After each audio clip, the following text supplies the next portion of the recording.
આજે આપણે બનાવીશું સોયા ચીલી અને એ રેસ્ટોરન્ટ સ્ટાઇલ સોયા ચીલી છે એ પણ આપણે ઘર પર બનાવશું અને આ આસાનથી બની જાય તેવું છે અને તમારા ઘરમાં બધાને પસંદ આવશે તેવું સોયા ચીલી બનીને તૈયાર કરશું. તો પહેલાં આપણે એક બાઉલ પાણી ભરી અને ગરમ થવા મૂકી દીધું છે. 6 થી 7 વાટકી નાનું પાણી છે અને 2 વાટકી જેટલું આપણે સોયા વડી છે, એટલે તમે એને સોયાબીન વડી પણ કહી શકો. હવે એને આપણે 10 મિનિટ જેવું પાણીમાં ઉકાળવાનું છે.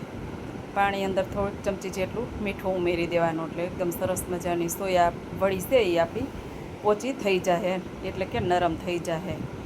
10 મિનિટ આને ઉકળવા દીધા પછી હવે આને આપણે છે ને એક ઠંડા બાઉલની અંદર ઠંડુ પાણી લઈ લેવાનું અને તેની અંદર બધી જ વડી આપણે ઉમેરી દેવાની અને 5 મિનિટ રહેવા દઈ અને પછી આપણે હાથેથી એકદમ નીચોવી અને બીજા બાઉલમાં ટ્રાન્સફર કરી દેવાની. હવે એની અંદર આપણે 1 ચમચી કાળા મરીનો પાવડર ઉમેરીશું અને 1 ચમચી આપણે કાશ્મીરી લાલ મરચું પાવડર ઉમેરીશું. આ જરાય તીખું ન હોય, ખાલી કલર માટે જ હોય અને બધાય કલર ઉમેરતા હોય, પણ આપણે કાશ્મીરી મરચું ઉમેરશું. અને સ્વાદ મુજબ કે 1 ચમચી આપણે મીઠું ઉમેર્યું છે અને 2 ચમચી ભરી અને આદુ લસણની પેસ્ટ ઉમેરી છે. હવે આને સારું એવું આપણે મિક્સ કરી દઈ. હલકાઈથી તમારે મિક્સ કરવાનું છે, એટલે જે વડી છે તેની અંદર આ મસાલાનું કોટિંગ ચડી જાય. હવે એની અંદર આપણે કોર્નફ્લોર ઉમેરશું. તો કોર્નફ્લોર આપણે 2 ચમચી કોર્નફ્લોર ઉમેરશું અને 2 ચમચી જેટલો મેંદાનો લોટ ઉમેરશું અને આને પણ આપણે કોટિંગ કરવાનું છે વડી ઉપર, એટલે આવી રીતે હલકા હાથે પલટ પલટ કરી અને જરૂર લાગે તો પાછો કોર્નફ્લોર તમે ઉમેરી શકો. આવી રીતે અલટ પલટ કરતું જવાનું, એટલે બધી જ વડી ઉપર એકદમ સરસ મજાનું એનું કોટિંગ થઈ જાય. હવે આપણે અહીંયા એક ગેસ ઉપર તેલ ગરમ થવા મૂકી દીધું છે, તો તેની અંદર આપણે 2 ભાગમાં ડિવાઈડ કરી અને સોયા વડીને તળી લેશું. આને બહુ ઝાઝો ટાઈમ નથી લાગતો તરવામાં, ફૂલ ગેસ ઉપર હોય એટલે કાંઈ તળાઈ જશે. એટલે જો તળાઈ જશે ને એટલે એકદમ સરસ ક્રિસ્પી થઈ જશે અને અંદરથી સોફ્ટ રહે. એટલે જ્યારે ઉપરના ફીણ બંધ થઈ જાય ત્યારે તમારે પલટવાની છે. તો આ રીતે અલટ પલટ કરી બંને બાજુથી અને સારી એવી એને તળી લેવાની છે. અને જો તમને વિડીયો પસંદ આવતો હોય તો લાઇક શેર સબસ્ક્રાઈબ કરી દેજો અને પાસે આપેલું બેલ આઇકન જરૂરથી પ્રેસ કરજો, જેથી કરીને નોટિફિકેશન તમને પહેલાં મળે. તો આપણે એક ભાગ હતો એ તળાઈને તૈયાર થઈ ગયો છે, તો એક આપણે જાળીવાળામાં લઈ લઈએ અને બીજો ભાગ આપણે તરવા મૂકી દઈએ. હવે આપણે બંને ભાગ હતા એ તૈયાર થઈ ગયા છે, એટલે કે આ સોયા વડી આપણી તરાઈ અને તૈયાર થઈ ગઈ છે.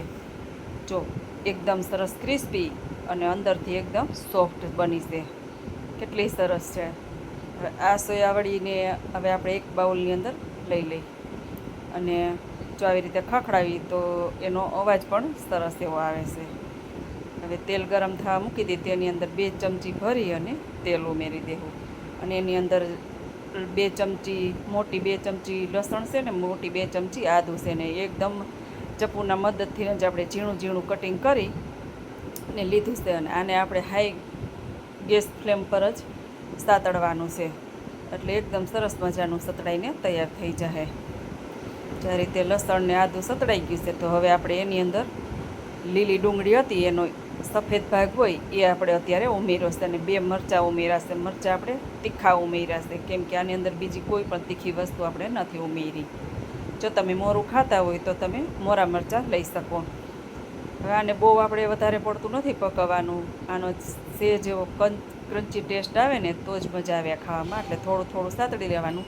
અને 1 વાટકી અત્યારે આ રીતની મેં ડુંગળી સ્લાઈસ લીધી છે અને 1 વાટકી કેપ્સિકમ લીલા મરચાં લીધા છે અને સાથે 1 વાટકી પીળા મરચાં છે અને સાથે 1 વાટકી લાલ મરચાં છે.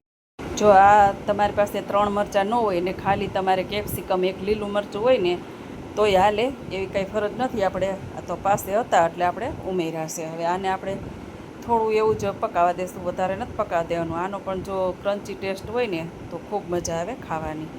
તો હવે આપણે એની અંદર સોસ બનાવી લીધી. સોસમાં અત્યારે ડાર્ક સોયા સોસ લીધો છે 1 ચમચી, 2 ચમચી રેડ ચીલી સોસ છે અને 3 ચમચી જેટલો ભરીને ટમેટો કેચઅપ છે. હવે આ બધું અંદર ઉમેરી દીધું અને 1 ચમચી ઉમેર્યું છે આપણે શેજવાન ચટણી અને અડધી ચમચી જેટલો કે 5 ચમચી જેટલો છે વિનેગર અને 1 ચમચી કાળા મરીનો પાવડર અને મીઠું આપણે સ્વાદ મુજબ. મીઠું જો તમારે જોઈ વિચારીને ઉમેરવાનું, આ જે આપણે 3-4 સોસ ઉમેર્યા છે તેની અંદર એ મીઠું હોય, અને આપણે જે વડી ફ્રાય કરી છે તો તેની અંદર આપણે વડી બાફી ત્યારે એમાં મીઠું ઉમેર્યું હતું, અને પછી જે આપણે કોટિંગ કર્યું તેની અંદર મીઠું ઉમેર્યું હતું. એટલે તમારે મીઠું ધ્યાનથી ઉમેરવાનું. હવે અંદર આપણે અડધી વાટકી જેટલું પાણી ઉમેરી દીધું છે, એને સારું એવું ગ્રેવી પાકવા દે કે જેથી આપણા સોસ બધાય સરસ પાકી જાય. હવે સ્લેરી બનાવવા માટે 1 ચમચી કોર્નફ્લોર લીધો છે ને 2 ચમચી જેટલું પાણી લીધું છે. હવે આ કોર્નફ્લોરને ઓગાળી પાણી અંદર, અને એ પણ આપણે સોસની અંદર ઉમેરી દઈએ કે જેથી કરીને એની ગ્રેવી સહેજ ઘટ થાય અને દેખાવમાં પણ સારી આવે અને ખાવામાં પણ ખૂબ ટેસ્ટી લાગે. તો આપણે સ્લેરી પણ ઉમેરી દીધી છે, અને આને થોડો એવો સોસ આપણે હજી એને પાકવા દઈશું. 5 મિનિટ જેવું થઈ ગયું પછી એની અંદર આપણે સોયા વડી ઉમેરી દઈએ. હવે સોયા વડી ઉમેરી છે પછી આપણે જે ડુંગળીનો લીલો પાર્ટ હતો એ પણ આપણે સાથે ઉમેરી દીધો છે. અને જો તમારી પાસે લીલી ડુંગળી ન હોય તો તમારે લીલા ધાણા ઉપરથી ઉમેરી દેવાના, એટલે દેખાવમાં સરસ આવે. હવે કેટલું સરસ મજાનું જોઈને જ તમને એમ થશે કે સોયા ચીલી બનાવવું ખૂબ સહેલું છે અને ખાવું પણ ખૂબ ભાવશે બધાને. તો આપણું સોયા ચીલી બનીને તૈયાર થઈ ગયું છે. બનાવવામાં અને કાંઈ ઝાઝો ટાઈમ નથી લાગતો. જો ઝડપથી 10 મિનિટ તમારી પાસે હોય તો તમે આ સોયા ચીલી બનાવીને તૈયાર કરી શકો, અને બાળકોને પણ આ ખૂબ જ ભાવશે. જો તમારે કંઈક નવું ખાવું હોય તો આ રીતે બનાવી દો એટલે બાળકોને ખૂબ મજા આવે. તો વિડીયોને આપણે અહીં એન્ડ કરી, ફરી મળીએ પાછા કાલે નવા વિડીયો સાથે. જય શ્રી કૃષ્ણ.